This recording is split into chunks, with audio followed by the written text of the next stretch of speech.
Hello everyone, मैं हूं रोहित और आपका अपने यूट्यूब चैनल वे टू ज्ञानशाली में स्वागत करता हूं। आज हम यूपी टीजीटी का पेपर सॉल्व करेंगे। ज़्यादा डिटेल में ना जाकर इसे जल्दी से ही सॉल्व करने की कोशिश करेंगे जिससे वीडियो लंबी ना बने। इसलिए चलो फिर हम शुरू करते हैं। पहला क्वेश्चन है कि किसने कहा राज्य की उत्पत्ति जीवन के लिए हुई है और उसका अस्तित्व सदजीवन के लिए बनाया गया, यानी कि एक अच्छी लाइफ देने के लिए राज्य का निर्माण हुआ। देखो, हम जब अरस्तु की बात करते हैं वो सीक्वेंस से बताता है कि पहले परिवार बना, समाज बना, गांव बना, उसके बाद राज्य आया और राज्य को उसने कहा कि वो अच्छा जीवन देने के लिए बनाया गया है। तो इसका ऑप्शन होगा डी, यानी कि दूसरे का जो ऑप्शन होगा वो डी होगा। तीसरे की बात करें कि प्रभुसत्ता के कानूनी सिद्धांत को किसने दिया। देखो, सबसे पहले जो प्रभुसत्ता के कानूनी सिद्धांत की जो बात कही ना, आप इसमें कन्फ्यूजन हो सकते हैं ऑस्टिन और बोथा के बीच, मगर इसका जो ऑप्शन होगा, जब से सबसे पहले जो बात की गई वो बोथा ने की, तो इसका ऑप्शन होगा सी। फिर तीसरे की बात करें, किसका मत है कि मनुष्य को स्वतंत्र रहने के लिए बाध्य किया जा सकता है। देखो, इसका ऑप्शन होगा बी, क्योंकि हम देखते हैं मिल ये कहता है कि हर एक व्यक्ति को आज़ादी होती है बोलने की, कुछ भी अपना काम करने की पूरी आज़ादी हो सकती है, चाहे वह एक पागल व्यक्ति भी क्यों ना हो, उसे भी वो आज़ादी हो सकती है। इसलिए हम सामने वाले व्यक्ति को बाध्य भी कर सकते हैं। तो इसका जो ऑप्शन होगा वो होगा बी। ठीक है। अब जो पांचवा क्वेश्चन हमारे सामने आया वो कहता है कि भारत में रह रहा एक ब्रिटिश नागरिक किस अधिकार का दावा नहीं कर सकता। देखो, जब हम मौलिक अधिकार पढ़ते हैं तो उसमें साफ बताया गया है, आर्टिकल 15, 16, 19, 29, 30 केवल भारतीय नागरिकों को ही प्राप्त है, विदेशियों को हम इसे नहीं दे सकते। वैसे ही हम देखें कि जो 19 वाला है, ए को देखें, इसका ऑप्शन ए होगा, क्योंकि 19 के अंदर ही कहा गया कि ट्रेड की और प्रोफेशन की आज़ादी विदेशियों को नहीं होगी। तो इसका ऑप्शन क्या बनेगा? ए। बाकी सब वो आज़ादी इनको भी मिलती है, चाहे वो विदेशी हो, ब्रिटिश हो, किसी को भी हो। ठीक है। अब जो 6th वाला क्वेश्चन होगा, इसमें कहा है कि संसद की सबसे बड़ी समिति कौन सी है। ठीक है। संसद का कार्य करने के लिए हमें बहुत सारी समितियों को बनाना पड़ता है। उसमें जो प्राक्कलन समिति है वो सबसे बड़ी है, सबसे ज़्यादा सदस्य इसी के अंदर होते हैं और इसका मतलब होता है प्राक्कलन, यानी कि पहले से कोई जो मांग की गई है, बिल आया, पैसों की मांग की गई है मंत्रालय ने, वो क्या करती है, पहले से ही आकलन कर लेती है कि हाँ वो मांग सही है या नहीं। तो इसे कहा था प्राक्कलन। ठीक है। तो सबसे बड़ी समिति यहां पर होती है बी। 7वें क्वेश्चन की बात करें तो देखा गया है कि हमारा जो मंत्री परिषद होता है, क्या उसके कार्य को नियंत्रित कैसे किया जाए। हमारे जो अदर सांसद है, विपक्ष है, वो कैसे मंत्री परिषद के कार्यों को या तो नियंत्रित करता है या प्रभावित करता है। देखो, इसमें प्रश्नकाल, पूरक प्रश्न तो होगा ही।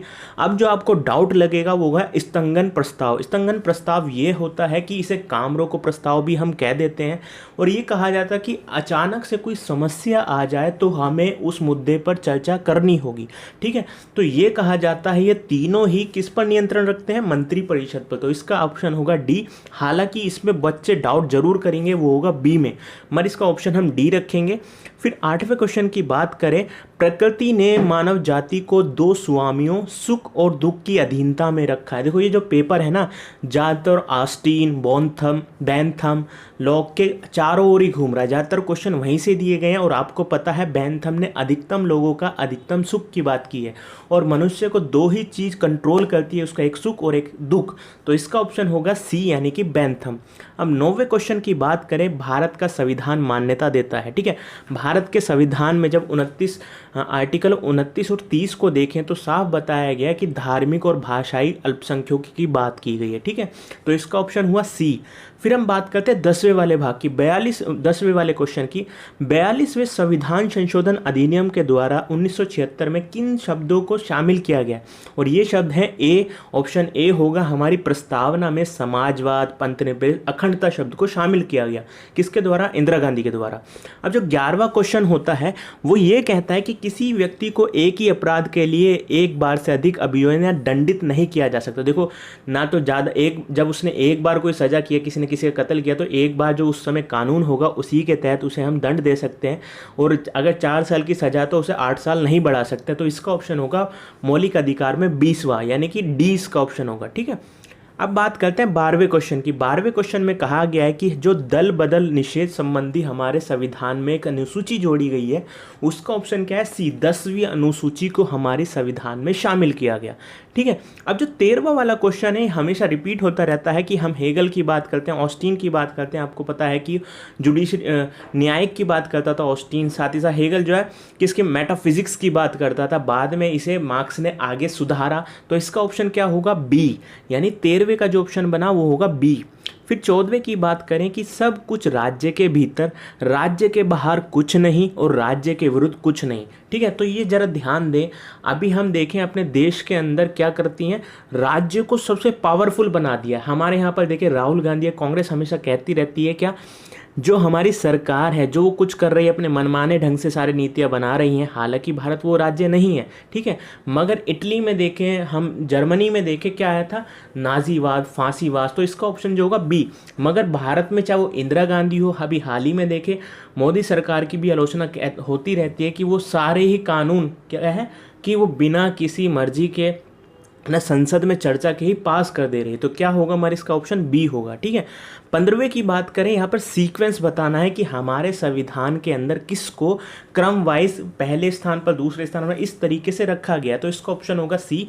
जिस तरीके से सबसे बड़ा देश का प्रथम नागरिक राष्ट्रपति होता है, वैसे ही हम देखते हैं इसमें क्रम पूछा गया है। आपको बस कन्फ्यूजन क्या होगी, कैबिनेट सचिव और मुख्य निर्वाचन आयोग के बीच, बाकी आयुक्त के बीच। इसके अलावा कोई कमी इसमें आपको सिचुएशन या दिक्कत आएगी नहीं। तो इसका ऑप्शन जो होगा वो सी होगा। अब हम 16वें की बात करें, आप सभी को बताएं, इसे भी सीक्वेंस से हमें दर्शाना है। आप सभी को बताएं कि 1885 में हमारे यहाँ कांग्रेस की स्थापना हुई। भारत छोड़ो आंदोलन आज़ादी के समय जो लास्ट मोमेंट था वो हुआ। साइमन कमीशन 1928 में आया। गोलमेज सम्मेलन 1930 से 31-32 तक चला। तो इसका सीक्वेंस जो निकालें तो इसका ऑप्शन बनेगा सी। फिर 17वें क्वेश्चन की बात करें। 17वें क्वेश्चन में हम देखते हैं कि जो सामाजिक हित, आप सभी को पता है कि इस समय यूरोप में एक विचारधारा प्रबल हो रही थी, वो थी मार्क्सिस्ट, यानी कि साम्यवादी विचारधारा। तो कुछ लोकतांत्रिक या कहें कुछ विचार जो उदारवादी विचारक थे, उनके मन में आया कहीं उदारवादी विचारधारा को प्रभावित तो नहीं हो रही है क्या, उदारवादी विचारधारा जिंदा रह पाएगी या नहीं। तो उसी समय कुछ लॉस्की जैसे, गार्नर जैसे व्यक्ति, टी.एच. ग्रीन जैसे व्यक्ति सामने आते हैं जो कल्याणकारी राज्यों की नींव रखते हैं कि इस तरीके से राज्य को स्थापित होना चाहिए। तो इसका भी ऑप्शन क्या होगा? बी। लॉस्की से भी बहुत सारे यहाँ पर क्वेश्चन पूछे गए हैं और आगे अभी बात करेंगे। अब 18वें की बात करें, भारतीय संविधान में संघ राज्य प्रशासनिक संबंध निम्नलिखित से किस अनुच्छेद में वर्णित है? देखो भारतीय संविधान का भाग 11, उसमें अनुच्छेद 256 से 263 के बीच इसका वर्णन है। तो इसका आंसर क्या होगा? ए। अब अगला क्वेश्चन क्या होगा, क्योंकि समाज का स्वरूप संघात्मक है इसलिए सत्ता का स्वरूप भी संघात्मक होगा। देखो जो नेट की भी एग्जाम की तैयारी करते रहते हैं या कहें एमए तक वो पढ़े हुए हैं, साथ ही साथ वो देखें कि चाहे वो टीजीटी हो पीजीटी, ये कॉमन क्वेश्चन है, ये हमेशा कहीं ना कहीं आपके सामने टकरा ही जाएगा। तो इसका ऑप्शन भी क्या बनता है हमारे सामने? लॉस्की ने ही ये बात बोली थी। अब आगे चलते हैं कि मूल अधिकारों को परिवर्तित करने के लिए रिट जारी कर सकते हैं। कौन रिट जारी करता है हमारे यहाँ पर? हमें पता है कि आर्टिकल 32 यानी कि 32 और 226 के तहत उच्च न्यायालय और सर्वोच्च न्यायालय और उच्च न्यायालय क्या करते हैं? रिट जाहिर करते हैं। तो ये हो गया, उसका ऑप्शन हो गया डी, यानी 20वें का डी। अब 21वें की बात करें, देखो यहाँ पर अंबेडकर की बुक्स की बात की गई है। देखो ये कॉमन सा क्वेश्चन है, अगर अंबेडकर को आप पढ़ते हैं, जब भी आप देखेंगे भारत के थिंकर्स को पढ़ते हैं कि भारत के थॉट को पढ़ते हैं, इंडियन थॉट को पढ़ते हैं, तो आपको पता चल जाएगा 4 बुक किसने लिखी है, हमारे यहाँ पर अंबेडकर जी ने ही लिखी है। तो ये सारी फेमस बुक हैं। तो इसका ऑप्शन क्या हो गया? डी। 22वें की बात करें कि इसमें द्विसंसदात्मक विधायिका ऐसी संसद है जो अपने ही विरुद्ध विभाजित हो जाती है। देखो यहाँ पर द्वि यानी कि 2 भाग की बात की, एक लोकसभा मान लें, एक राज्यसभा मांग लें। तो ये क्या होता है, एक दूसरे के बिल यहाँ अटक जाते हैं, यानी कि गतिरोध दोनों में उत्पन्न हो जाता है। और वहीं इन्होंने डी में ब्राइस ने ये कहा है कि ये दोनों ही एक दूसरे के विरुद्ध खड़ी हो जाती है या कहीं विरुद्ध खड़ी हो जाती है। तो इसका ऑप्शन भी क्या हो गया? डी हो गया। राज्य के आवश्यक तत्व, देखो राज्य के आवश्यक तत्व की बात करें तो गार्डनर की डेफिनेशन याद कर लें, ठीक है। गार्डनर ने ही कहा है कि एक राज्य के लिए 4 चीज़ों की जरूरत होती है, भूभाग, जनसंख्या, सरकार, संप्रभुता, ठीक है।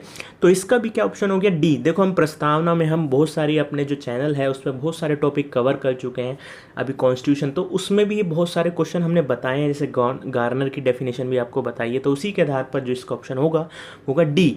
अब 24वें की बात करें, निम्नलिखित में से कौन लोकतंत्र का एक सिद्धांतकार नहीं है। देखो टॉकविल तो जरूर होगा, ये फ्रांस के थे, मगर उन्होंने बुक लिखी है डेमोक्रेसी इन अमेरिका, यानी कि अमेरिका की डेमोक्रेसी के बारे में उन्होंने बताया है, तो ये तो नहीं होगा। रूसो भी नहीं होगा, देखो ये तो सब अधिकारों की बात करते हैं। मिल भी नहीं होगा, तो नित से इसका आंसर होगा, ये होगा डी।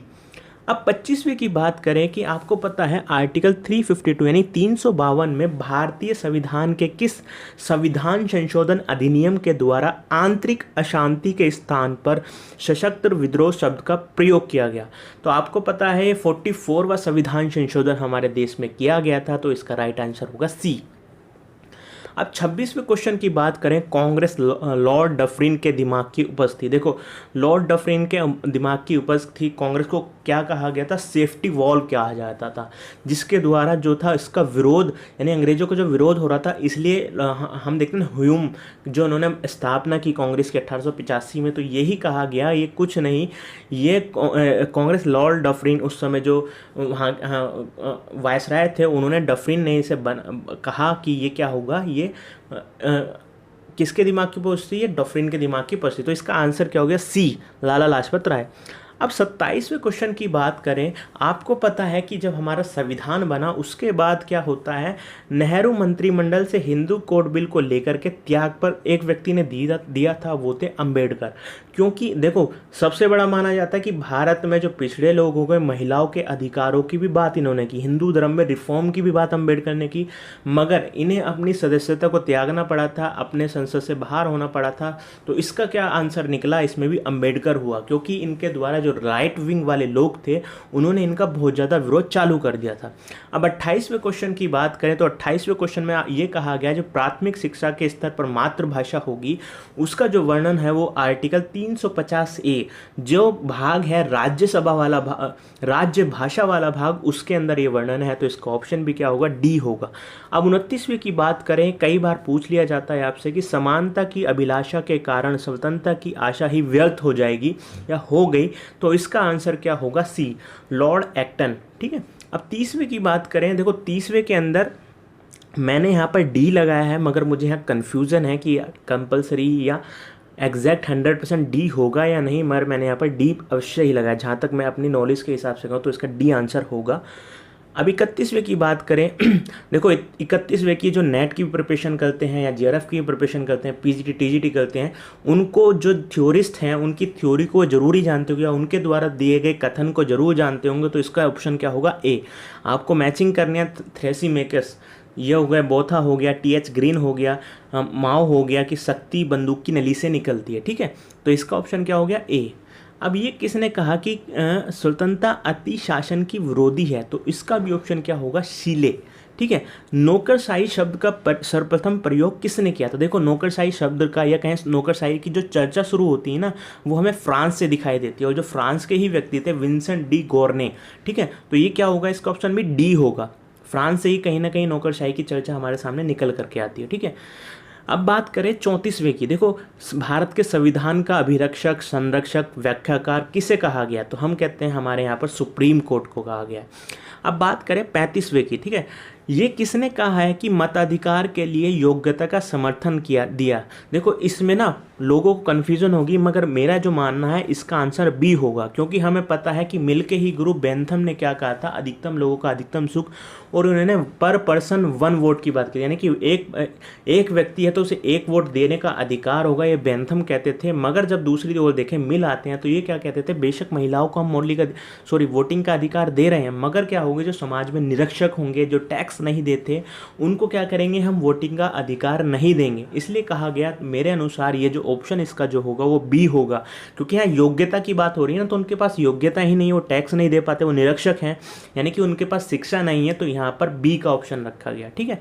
अब 36वें क्वेश्चन की बात करें, देखो आपको पता ही है कि जो बैंथम किसके गुरु थे, मिल के गुरु माने जाते हैं, ठीक है। जैसे हम देखते हैं सुकरात के बाद प्लेटो फिर अरिस्टोटल एक दूसरे के गुरु माने गए, गुरु शिष्य माने गए, वैसे ही क्या हुआ, मिल ने बैंथम की थ्योरी को रिवाइज किया, चेंज किया, बदलाव किया। तो ये कहते थे कि एक संतुष्ट सुअर की अपेक्षा एक असंतुष्ट सुकरात होना ही काफ़ी अच्छा होगा।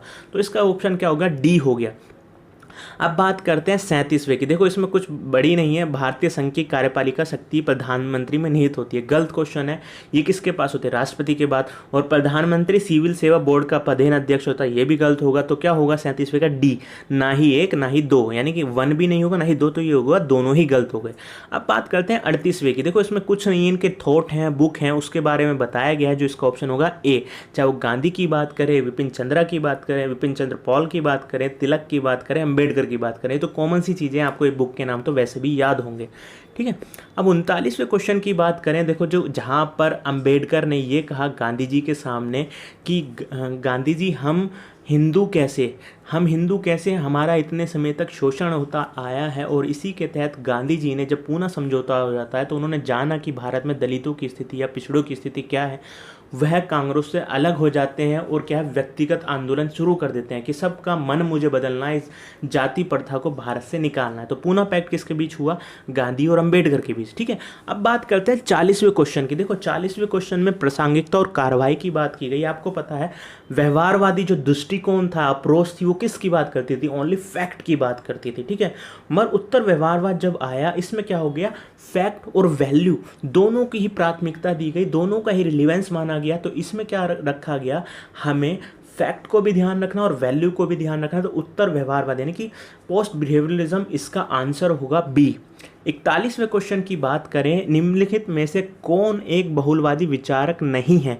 यहाँ पर नहीं बोला, देखो कॉल तो है ही, ये देखते हैं हम फ्रांस में इन्हें देखते हैं, कॉल ने अपने विचार दिए, ऑस्टीन के देखते हैं, बार्कर और लॉस्की तो देते ही हैं बहुलवादी विचार। मगर इसमें जो ऑस्टीन होंगे वो गलत होंगे, क्योंकि उनकी जो संप्रभुता की विचारधारा है या जो उनका थ्योरी है वो कैसी है, एकात्मकवादी है, ठीक है। तो इसका ऑप्शन जो गलत होगा या बी होगा इसका राइट आंसर, ठीक है। अब अगली बात करते हैं अलगाववाद, अलगावपन की बात, ठीक है, कि परायेपन की बात। इन्होंने कहा था, मार्क्स ने कहा था कि जो हमारे यहाँ पर पूंजीवादी व्यवस्था है ना, इसने क्या कर दिया, व्यक्ति को खुद से ही अलग कर दिया। वो अपने बारे में सोच ही नहीं पाता, अपने शरीर के बारे में नहीं सोच पाता, अपने समाज के बारे में नहीं सोच पाता, अपने परिवार के बारे में नहीं सोच पाता। वो गुलाम बना दिया है किसने, पूंजीवादी व्यवस्था ने। व्यक्ति अपने आप को ही भूल गया। और इस विचार को शुरुआती समय में अपने कौन सी बुक में, the communist and philosophical manuscript of 1844 में दिया, किसने, कार्ल मार्क्स ने। इसका आंसर क्या होगा, डी होगा, ठीक है। अब अगली बात करते हैं 43वें की। क्या इसमें राज्यपाल की क्षमा की शक्ति की बात की गई। देखो आपको बताएं कि राष्ट्रपति को तो हमारे यहाँ क्षमा की शक्ति होती है कि वो किसी भी अपराधी को क्षमा कर सकता है, वो फांसी को भी रोक सकता है, मगर राज्यपाल को फांसी रोकने की सज़ा नहीं होती है, बाकी सज़ा को माफ़ कर सकता है, ठीक है। तो इसमें क्या है कि आर्टिकल जो 72 है वो राष्ट्रपति की बात करता है, ठीक है। आर्टिकल 123 जो है वो किसकी बात करता है, अध्यादेश की बात करता है। इसका जो ऑप्शन होगा 161। कंफ्यूजन की बात बस यहाँ पर यही होगी, 162 और 161, तो इसका आंसर क्या होगा 161, यानी कि बी इसका ऑप्शन होगा। अब 44 की बात करते हैं, इस क्वेश्चन को ना थोड़ा ध्यान से देखना है, जल्दबाजी में करोगे तो ये गलत हो जाएगा। हमारी प्रेमबल के अंदर भी ये तीनों शब्द शामिल किए गए हैं और हमारे कर्तव्य में भी ये तीनों शब्द बताए गए हैं, मौलिक कर्तव्य में भी ये बताए गए हैं। मगर बस यहाँ अंतर ही है, प्रस्तावना में क्या कहता है कि हम भारत की संप्रभुता, एकता, अखंडता को अपने मानते हैं, अपने आप को समर्पित करते हैं, अंगीकृत करते हैं, ये शब्द का यूज़ किया गया है। मगर जब हम कर्तव्यों की बात करें तो यहाँ बताया गया कि आपकी यह कर्तव्य बनता है कि आप भारत की संप्रभुता, एकता और अखंडता की रक्षा करेंगे, ठीक है। तो धारित और रक्षा करने का मतलब हो गया, रक्षित करने का मतलब हो गया, मूल कर्तव्य की बात हो रही है यहाँ पर। तो इसका ऑप्शन क्या होगा, डी हो गया।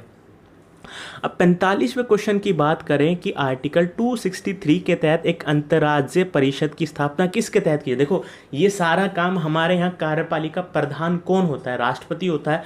तो ये पूरी जिम्मेदारी आर्टिकल 263 के तहत किसको दी गई है, राष्ट्रपति को दी गई है।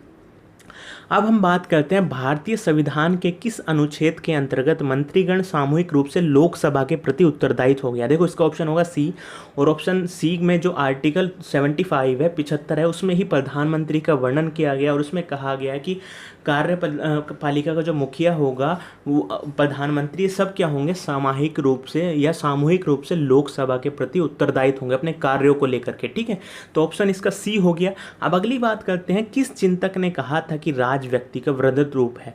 तो इसका ऑप्शन क्या होता है, जो अरिस्टोटल के ही गुरु थे प्लेटो ने इसका ये कहा था। इसका जो ऑप्शन बना वो ए बना। ठीक है, अब अगले क्वेश्चन की बात करें, इसमें कहा गया किस विचारक के अनुसार प्राकृतिक व्यवस्था में मनुष्य बुद्धि या तर्क वितर्क के बजाय भावनाओं से संचालित होता है, इमोशंस से संचालित होता है।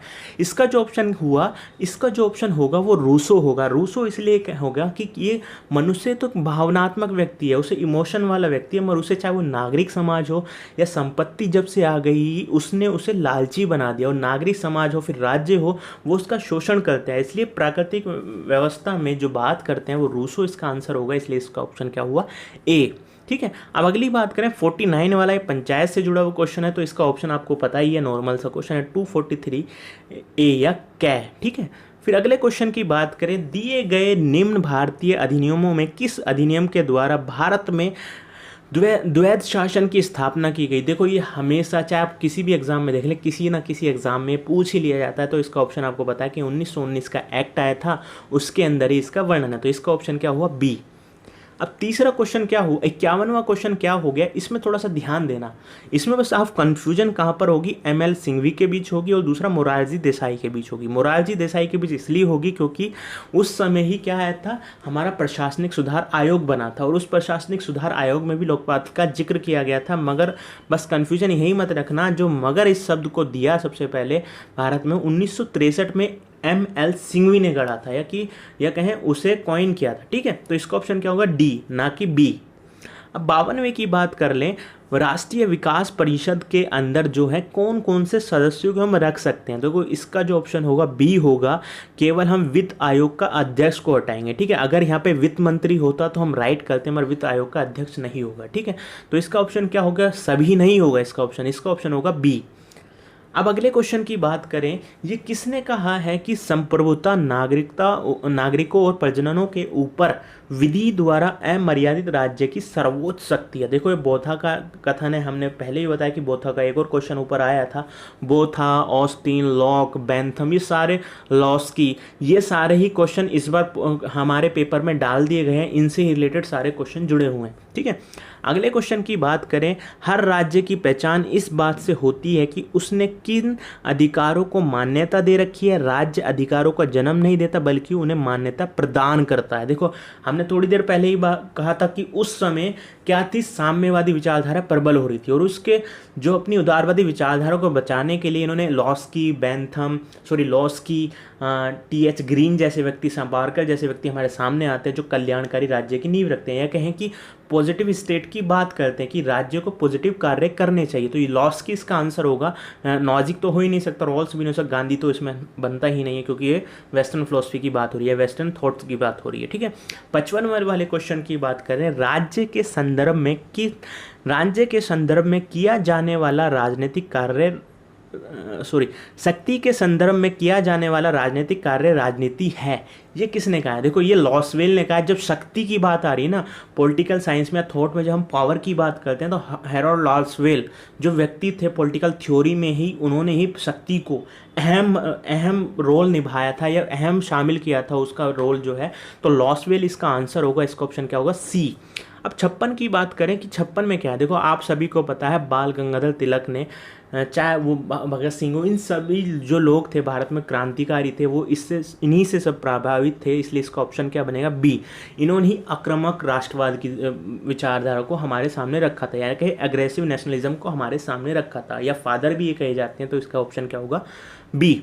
57 की बात करें कि आप सभी को पता है कि हमारे यहाँ एक संचित निधि होती है, राज्य की भी एक संचित निधि होती है, मगर होता क्या है वो संचित निधि को ना कार्यपालिका या सरकार नहीं निकाल सकती उससे पैसा निकालने के लिए संसद से विशेष बहुमत होता है। उस पूरी प्रक्रिया के तहत, आपको पता है कि वहाँ पर राज्यसभा को पावर नहीं होती है, लोकसभा को ही पावर होती है, तो यहाँ पर संसद की बात आएगी। ठीक है, तो इसका ऑप्शन होता बी। अगर आपको कंफ्यूजन करने के लिए क्या दे देता राज्यसभा या लोकसभा, तो लोकसभा पर टिक करते, राज्यसभा पर नहीं। ठीक है, 58 की बात करें, हॉब्स की प्राकृतिक दशा का दैत्य मनुष्य कभी भी नहीं हो सकता है, तो इसका ऑप्शन क्या होगा, ए ऑप्शन इसका होगा। हालांकि मुझे से थोड़ा सा डाउट है, मगर जहाँ तक है गवर्नर और बार्कर तो इसका होगा ही नहीं, तो इसका ऑप्शन बी निकलेगा ए। ठीक है, अब 59वें क्वेश्चन की बात करें, देखो संप्रभुता की बात की गई। ठीक है, अगर आपने हमारी वीडियो नहीं देखी है, चैनल पे इतनी सारी वीडियोस पड़ी हुई हैं। ठीक है, संप्रभुता सोवरेनिटी की बात क्या करती है, उसमें कहा गया है कि इन तीनों को छोड़ दे, लास्ट वाले को देख ले कि विभाजित है, यानी कि इसे तोड़ा जा सकता है, विभाजित किया जा सकता है। संप्रभुता में तो ऐसा होता ही नहीं है। सोवरेनिटी तो यही कह सकती है कि किसी व्यक्ति के ऊपर ना तो दबाव डाल, यानी कि स्टेट के ऊपर कोई व्यक्ति, समाज, संस्था, स्टेट या विदेशी देश दबाव नहीं डाल सकता, क्योंकि वो संप्रभु है अपने क्षेत्र में कार्य नीति लागू करने के लिए। तो इसको विभाजितता यानी कि उसको डिवाइड तो किया ही नहीं जा सकता, इसलिए इसको ऑप्शन क्या निकलेगा, डी। अब 60वें क्वेश्चन की बात करें कि अगर भारत का विभाजन कांग्रेस करती है तो उसे यह मेरे मृतक शरीर से पर से ही होगा, यानी कि मेरी बॉडी के ऊपर से निकलेगा। किसने कहा, देखो गांधी जी शुरुआत में, चाहे कोई भी कांग्रेस का सदस्य हो या कोई भी नेता भारत में हो, पहले तो पूरी तरीके से भारत और पाकिस्तान का विभाजन नहीं चाहते थे, यानी कि हिंदुस्तान का विभाजन नहीं चाहते थे। उसके बाद भारत बनता है, पाकिस्तान बनता है, मगर बाद में जब इतनी सारी मुसीबतें आने लग गई तो बाद में गांधी जी को भी इसे राजी होना पड़े, मगर इसकी जो शुरुआती दिनों की जब वो विरोध किया करते तो इसका ऑप्शन क्या होगा, सी। ठीक है, अब 61वें की बात करें, संयुक्त राष्ट्र महासभा में शांति के लिए एकता प्रस्ताव आता है। देखो ये 1950 में आता है, इसका ऑप्शन ए है। उस समय कोरिया युद्ध चल रहा था और विचारधारा कोल्ड वार भी चालू हो चुकी थी, तो उस समय क्या हुआ कि जो हमारे यहाँ वीटो पावर दी गई है सिक्योरिटी काउंसिल को, वो सही से शांति के लिए, सुरक्षा के लिए जिम्मेदारी जो उसे दी गई वो नहीं निभा पा रही थी। इसमें कहा गया इस प्रस्ताव ने कि कुछ समय के लिए जो पावर होगी महासभा के हाथ में होगी, वो भी शांति और सुरक्षा के लिए कुछ नियम खुद से उठा सके, कार्य खुद से कर सकेगी, क्योंकि सिक्योरिटी काउंसिल यहाँ अपने कानूनों को या जो उनकी जिम्मेदारियां पूरी तरीके से यूटिलाइज नहीं कर रही है, उसे पूरा नहीं कर पा रही है। ठीक है, तो ये कोरिया युद्ध की बात है, तो 1950 इसका आंसर होगा, यानी कि ए। देखो निम्नलिखित में से कौन सा सही सम्मिलित है, कोई सा सही मैचिंग है, बस एक बताना है। हालांकि आपको सारे ही पता होंगे, नाजीवाद आपको पता है कहाँ पे हुआ था। ठीक है, गिल समाजवाद आपको पता है फ्रांस में होता, फांसीवाद भी आपको पता है, तो इसका जो ऑप्शन होगा सी होगा। बाकी तो सब गलत, सभी गलत लगे हुए हैं। बस इसका जो फोबियनवाद भी आपको पता है कि इंग्लैंड के अंदर देखना पड़ता है, हमारे नेहरू भी इनसे प्रभावित थे, तो फांसीवाद केवल एक ही सही बताया गया मैचिंग यहाँ पर, तो इसका होगा इटली। ठीक है, अब लास्ट क्वेश्चन आ गया। लास्ट क्वेश्चन में जो इसका आंसर होगा, जो बुक थी द मॉडर्न स्टेट, इस मॉडर्न स्टेट की जो बुक थी, इसमें समाज से जुड़े हुए विचार मैकाइवर देते हैं, साथ ही साथ कहते हैं जो लोकतंत्र है वो क्यों जरूरी हुआ। इस पूरी बुक में वही बताया गया, जो इसका ऑप्शन जो बनेगा वो ए, मैकाइवर ने ये बुक लिखी थी। अगर आपको वीडियो अच्छी लगी हो या कोई डाउट हो, आपको लगता है कि नहीं इसका ये आंसर हो, तो कमेंट सेक्शन में जाकर आप हमसे ज़रूर बताएं।